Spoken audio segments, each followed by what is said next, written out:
नमस्कार मित्रों, मैं एसवी भारद्वाज आपका एक बार फिर से स्वागत करता हूं। बहुत ही महत्वपूर्ण चर्चा लेकर साप्ताहिक राशिफल से उपस्थित हुआ हूं। मिथुन राशि के लिए गज केसरी राजयोग, उच्च का चंद्रमा और बुध का कमाल करना इस अवधि में। बुध लक्ष्मी नारायण राजयोग बनाएगा, बुध आदित्य राजयोग बनाएगा और सबसे बड़ी बात, बुध अभी कर्म भाव में है, मंगल के साथ हैं, राहु के साथ हैं, चंद्रमा के साथ भी युति कल और परसों के दिन रहेगी। चतुर्ग्रही राजयोग आपके कर्म भाव में बनने जा रहा है कल और परसों, और फिर चतुर्ग्रही राजयोग भी बनेगा 11वें भाव में। हालांकि बुध एक दिन पश्चात आएंगे तो त्रिग्रही राजयोग बनेगा 11वें भाव में। तो बुध का राशि परिवर्तन इस सप्ताह हो जाएगा। 9 तारीख को बुध 11वें भाव में बुध आदित्य राजयोग भी बनाएंगे, लक्ष्मी नारायण राजयोग बनाएंगे। तो बहुत हलचल भरा यह सप्ताह हो सकता है, बहुत शुभ सप्ताह है। महत्वपूर्ण कई एरियाज ऐसे हैं, कई क्षेत्र ऐसे हैं जहां से आपको खास तरक्की, सफलता, आनंद की अनुभूति होगी। चलिए शुरुआत करते हैं दोस्तों। ये वीडियो चंद्रमा के गोचर के हिसाब से हुआ करती है, जिसमें ग्रहों और नक्षत्रों का प्रभाव समाहित करके हम एक समुचित विश्लेषण आपके लिए प्रस्तुत किया करते हैं। हम इस वीडियो से आपके आर्थिक पक्ष की, पारिवारिक पक्ष की, आपके मैरिज लाइफ की, लव लाइफ की, छात्रों की बात किया करते हैं, सीनियर सिटीजन्स महिलाओं की बात किया करते हैं, और शेयर बाज़ार में, प्रॉपर्टी बाज़ार में जो स्पेकुलेशन का कामकाज करते हैं कहीं, तो उनकी भी चर्चा करते हैं। अंत में शुभ रंग, शुभ अंक, जेम स्टोन्स और उपायों की भी बात करते हैं। तो शुरुआत करते हैं दोस्तों। कल और परसों के दिन चंद्रमा मंगल, बुध और राहु के साथ रहेंगे। ये चतुर्ग्रही राजयोग बनेगा। चंद्र मंगल योग या लक्ष्मी योग होता है। वैसे भी आपको बता दें, चंद्रमा धन भाव के मालिक कर्म भाव में बैठे तो धन की वृद्धि होती है आपके कार्य क्षेत्र पर। कोई भी कामकाज करते हो तो धन आएगा, आपकी रोज़मर्रा की आमदन बढ़ेगी। चंद्र मंगल योग ये लक्ष्मी योग भी बनता है, क्योंकि मंगल 11वें भाव के मालिक हैं, चंद्रमा द्वितीय भाव के मालिक हैं। तो ये बहुत ही बड़ा राजयोग बन जाता है दोस्तों। गौर करें, चंद्र मंगल योग जहाँ पर चंद्रमा धन भाव के मालिक हैं और गुरु और मंगल 11वें भाव के मालिक हैं, तो चंद्र मंगल योग ये लक्ष्मी योग, तो धन की प्राप्ति तो होगी। आप इस अवधि में अटका हुआ धन, कहीं फंसा हुआ धन प्राप्त कर सकते हैं। इनकम का ग्राफ भी आपका साथ में बढ़ेगा, रोज़मर्रा की आमदन बढ़ेगी। सो धन को लेकर अगर परेशानी है वह दूर होती है चंद्र मंगल योग के कारण। बुध का साथ रहेगा तो निश्चित तौर से आप लाभान्वित होंगे। जमीन जायदाद प्रॉपर्टी का सुख मिलने के योग बनते हैं, समाज में प्रतिष्ठा बढ़ने के योग बनते हैं। हालांकि बुद्धि आपकी काफ़ी, या मन कहें तो काफ़ी चंचल रहेगा और काफ़ी दिशाओं में आपको भाग दौड़ भी करना पड़ सकता है। आपके पास काम करने के लिए बहुत सारे इशू होंगे, आप व्यस्त रहेंगे कहीं तो, परंतु सहज रहें। जो काम ज़्यादा इम्पोर्टेंस रखता है उसको पहले ख़त्म करें, जो इतना इम्पोर्टेंस नहीं रखता उसके ऊपर समय जाया ना करें, इतना कहना चाहूँगा। क्योंकि काफ़ी हलचल भरे दिन रहेंगे, काफ़ी आप बिजी रहेंगे 5 और 6 तारीख को। तो समय का सदुपयोग करें, क्योंकि यहाँ पर धन की स्थिति तो बेहतर होने वाली है। आप बेहतरीन फल ले सकते हैं अगर आप अपने प्रोग्राम को, अपने शेड्यूल को बिल्कुल हिसाब से बनाते हैं और उस हिसाब से अपना टाइम और एनर्जी लगाते हैं, तो आपको ज़्यादा फ़ायदा होगा। व्यापार के लिए समय बहुत उत्तम है कल परसों का दिन। कारोबार के लिए इवन स्टेटस बढ़ने के योग बनते हैं। हल्का फुल्का आपको कहीं ना कहीं ब्लैक एंड वाइट डॉग को फीड करते रहना चाहिए और चींटियों को आटा शक्कर डालते रहना चाहिए।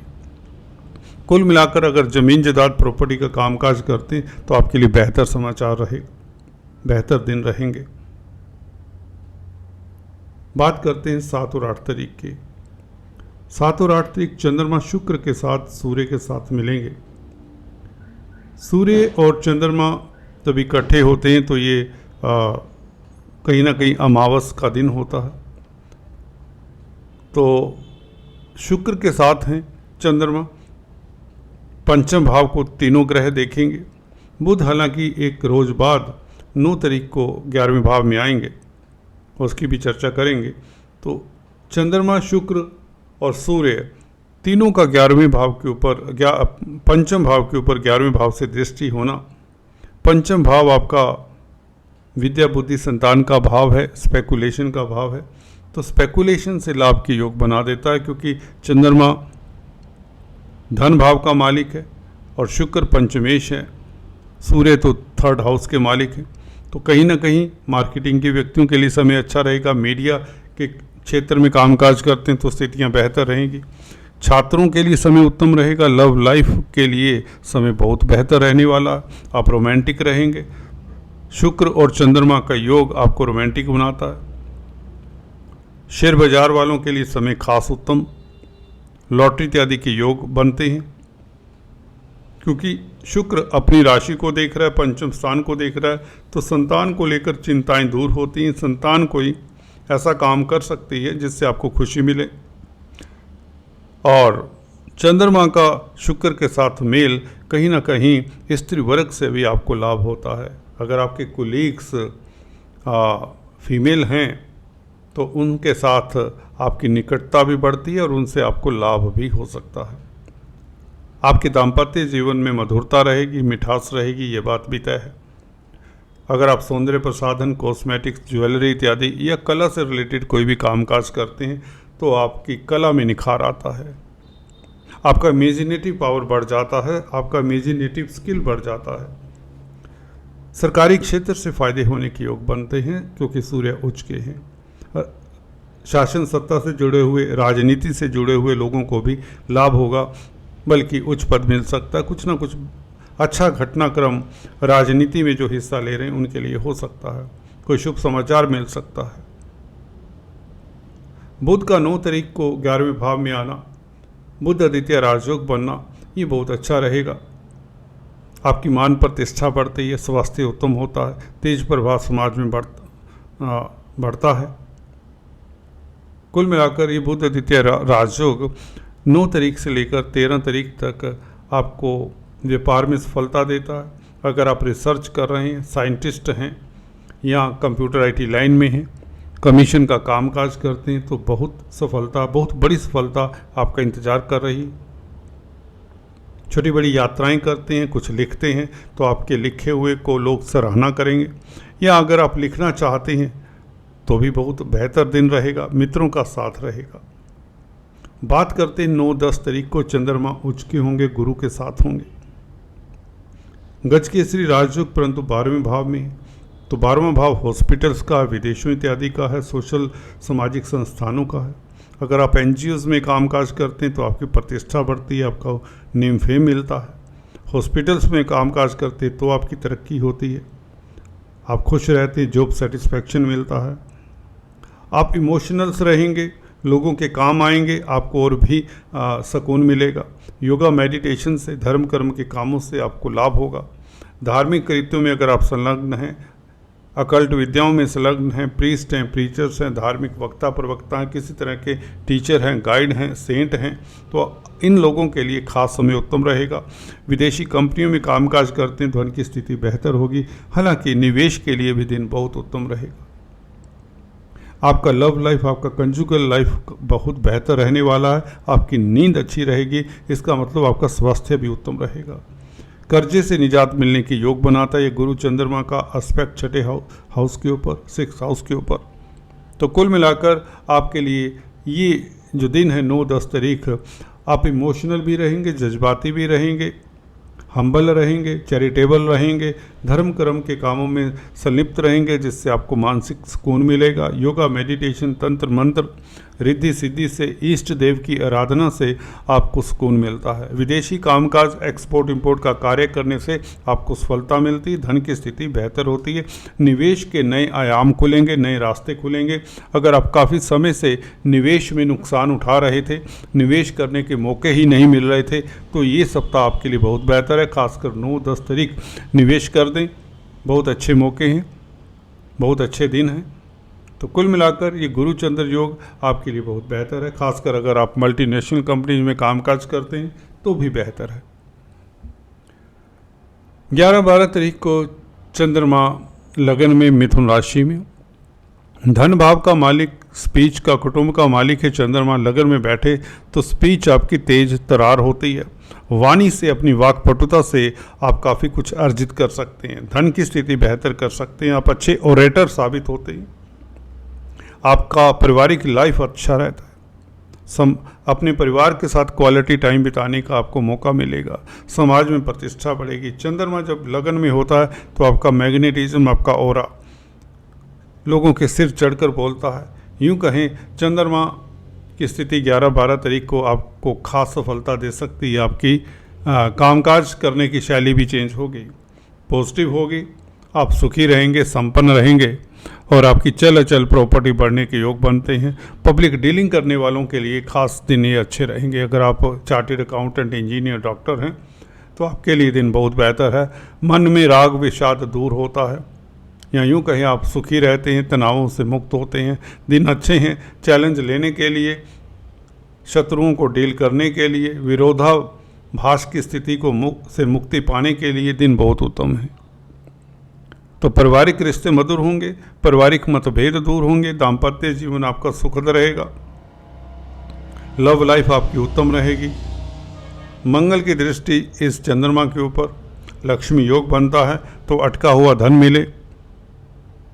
अगर आप नौकरी करते हैं तो धन की स्थिति बेहतर होती, व्यापार करते हैं तो आपको लाभ होता है, अच्छी डील्स आपको मिल सकती हैं। तो कुल मिलाकर ये सप्ताह आपके लिए, धन के लिए, रिश्तों के लिए, व्यापार के लिए बहुत बेहतर है। जैसा कि बताया, राजनीति तंत्र से भी आपको खास शुभ समाचार मिले। शेयर बाजार वालों के लिए भी समय उतना ही उत्तम है, क्योंकि शुक्र का पंचमेश होकर पंचम भाव को देखना ये बहुत बेहतर रहेगा। स्पेकुलेशन से आपको लाभ ही होगा, ये बात भी तय है। स्त्री वर्ग से या लव लाइफ से आपको खास सुकून मिलेगा, सफलता मिलेगी।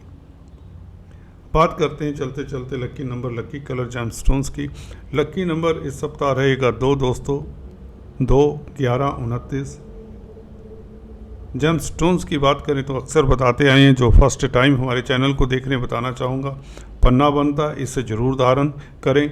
इससे आपका कॉन्फिडेंस बढ़ता है और ज़मीन जायदाद प्रॉपर्टी बनने में यह मददगार रहेगा। दूसरा जेमस्टोन आपके लिए डायमंड बनता है। जो डायमंड धारण नहीं कर सकते उन्हें ओपल धारण करना चाहिए। शुक्र का स्टोन है। बच्चों की खुशी के लिए, हायर एजुकेशन के लिए, या जो शेयर बाज़ार में या स्पेकुलेशन का कामकाज करते हैं, रोज़गार में अगर आपको नुकसान होता रहता है, या स्त्री वर्ग से आपको प्रताड़ना मिलती है, या आपकी मैरिज लाइफ अच्छी नहीं है, तो आपको डायमंड ज़रूर धारण करना चाहिए। अगर शुक्र कमज़ोर है तो आपको आटा, चावल, चीनी, मिश्री, सेंट इत्यादि का दान भी करते रहना चाहिए शुक्रवार के दिन मंदिर में। इसके अलावा आपका कोई स्टोन नहीं बनता। अगर फिर भी आप कोई स्टोन धारण करना चाहते हैं, इन 2 स्टोन्स के अलावा आपको एक्सपर्ट एडवाइस लेनी चाहिए। और do not take any risk in wearing stone. बात करते हैं अब वास्तु की। देखिए, नॉर्थ ईस्ट हाउस की हमने अक्सर चर्चा की है। आज हम चर्चा करते हैं साउथ ईस्ट फेसिंग हाउस की। साउथ ईस्ट जो डायरेक्शन होती है, हम इसे आग्नेय कोण कहते हैं। यह शुक्र की डायरेक्शन होती है। आग्नेय कोण में अगर आप किचन बनाते हैं साउथ ईस्ट डायरेक्शन में, तो बहुत बेहतर फल देता है ऐसा हाउस। एक ही उपाय बहुत ज़रूरी है इस हाउस में। अगर आप रहते हैं साउथ ईस्ट फेसिंग हाउस में, अगर किचन, आपके सिलेंडर इत्यादि, अग्नि से रिलेटेड कोई भी कामकाज साउथ ईस्ट डायरेक्शन में करते हैं, तो यह संस्थान, इंस्टीट्यूट है, अगर आप फैक्ट्री है या हाउस है, दुकान है, इस डायरेक्शन में आपका इस तरह का काम होना चाहिए। आग से रिलेटेड किचन हो सकती है। शुक्र की डायरेक्शन है, तो शुक्र अगर आपकी कुंडली में स्ट्रॉन्ग है, अच्छी स्थिति में है, तो यह मकान आपको बहुत अच्छा फल देगा। इसके साथ एडजेसेंट जो साउथ वेस्ट डायरेक्शन है, उधर आप बेडरूम और अपने बाथरूम्स बनाएं, अच्छा फल मिलेगा। घर में डैम्पनेस नहीं होनी चाहिए, सैलाब नहीं होनी चाहिए, किसी तरह की बास नहीं होनी चाहिए, हवादार घर होना चाहिए। याद रखिए, घर के सामने इलेक्ट्रिक पोल ना हो तो ये बहुत बेहतर है। गड्ढे ना हो सड़कों में, गंदगी ना हो, पेड़ ना हो कोई खासकर कोई गोंद घेरता हुआ पेड़, गम ट्री, कीकर, कांटेदार कोई पेड़ है, वह आपके लिए अच्छा नहीं है। कुछ लोग घर के बाहर कैक्टस लगा देते हैं, ये भी अच्छा संकेत नहीं होता। अगर आपका बुध स्ट्रॉन्ग है तो आप मनी प्लांट इत्यादि लगा सकते हैं, परंतु बुध के ऊपर गुरु की दृष्टि नहीं होनी चाहिए, ना बुध 9th और 12th हाउस में नहीं होना चाहिए। दोस्तों आज इतना ही, फिर से बात करेंगे, तब तक के लिए stay tuned. Thanks for watching this video.